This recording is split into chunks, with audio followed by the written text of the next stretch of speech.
This question comes from the Facebook group, almost 30,000 members talking about mobile bars and mobile bartending businesses. Come and join if you're not in there already. This comes from Carolyn. Says, hi friends, I live in Florida. I'm now in a prime location. I have everything done and set up just in time to get business. I'm curious how some of you got started on that aspect. Do you purely do connections, marketing, etc.? Any direction would be helpful. So let's talk about how you can get events, create the right relationships with vendors, and what it's going to take to build your mobile bartending business and bring revenue into the business. There's plenty of options to go with marketing, and I'm going to run through these really quickly, so don't blink. We're going to talk about the differences also between the mediocre businesses, between the ones that grow quickly. First of all, social media. Self-explanatory, but what you need to do when you're building a social media platform and content is put out something that's actually valuable or it's entertaining. So the big mistake that I see very often is mobile bars will keep selling or putting out specials and certain percentages off. You need to put out content that's actually entertaining. So whether it's drink videos or telling the story of your business or showing your mobile bar in action, all of that stuff is going to help you get more eyeballs on your business, or you need to provide some kind of value. So how to set up an open bar for a wedding, or what are the best food trucks in the area, the best signature drinks, some of the biggest mistakes that we see. So actually provide value or be entertaining. Number 2 is expos. Wedding expos, any type of those networking events where you can show up and there's very qualified leads. So those are all people that are getting married soon. They're walking around checking out all the vendors. You usually need to make sure you have a system and a plan in place to either get their email address, their contact information, or to get a social media follow. So you can give away mocktails, you can give away fidget spinners, you could give away a free event and have a raffle for everybody who signs up for your email list. The next one is directories. The famous one is The Knot. You'll hear Thumbtack, Yelp, all those different platforms. Mobile Bar Hub has one as well. And there's mixed reviews on this. There's people that say it works great. They get a good ROI for their mobile bar with directories. And there's people that say they do not get an ROI with directories.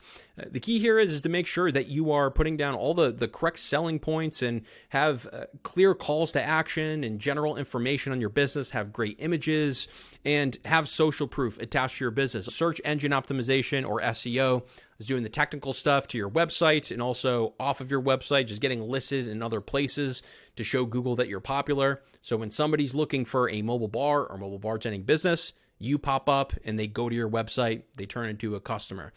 Next is social media ads. This is how we built our business. So you can create an ad on TikTok, Facebook, Instagram, you can do Pinterest, you can do Reddit, YouTube. All of them work well. And the greatest thing about these social media ads is very often you can just choose a location, choose the city that you're in, choose a 20-mile radius, create one piece of content, and just make sure you have a system set up in place. So they're either filling out a form, or maybe it's a direct message that pops up once they opt in, or you're sending them to a landing page where you are capturing their information. But social media ads are great.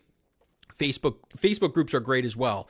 So going to the wedding-focused Facebook groups where people in your area are looking for information, you can answer questions, you can plug your business, and props to you if you actually start your own Facebook group so you can control all that and you can post once a week and build a good conversation around weddings or whatever it is that you want to talk about in your Facebook group. Next is Google Ads. So if you don't want to do the SEO, you can show up for whatever searches you like and you can just pay for it. You can pop up for mobile bars or mobile bartending businesses in your area.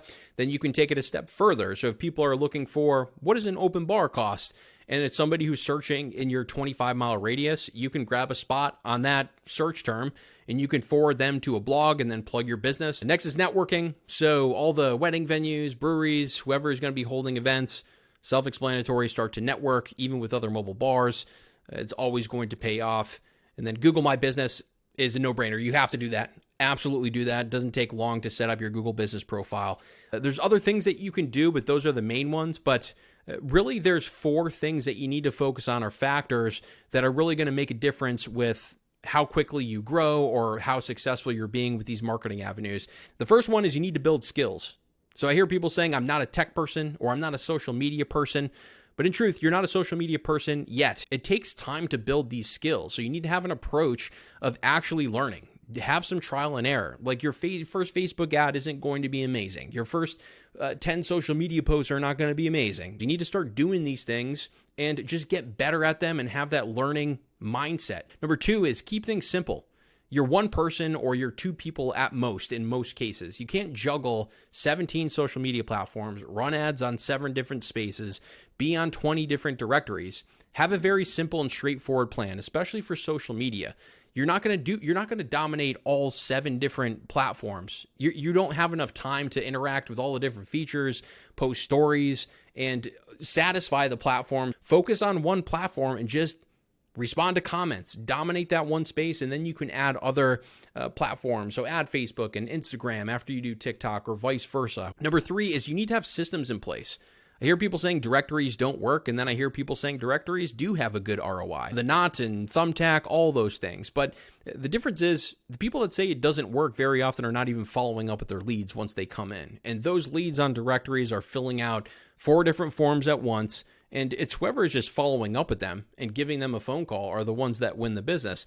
It's the same thing with like Facebook ads or Google ads. If you're going to run whatever marketing avenue that you need to have a plan in place with how you're going to handle the leads and start to just refine where your leads are coming from. Pay attention to what the quality is of each avenue and just double down on what's working.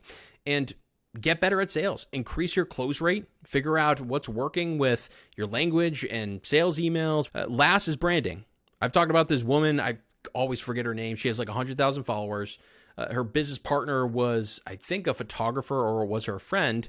And they just kind of ooze luxury. And they've done a really good job with branding and social media.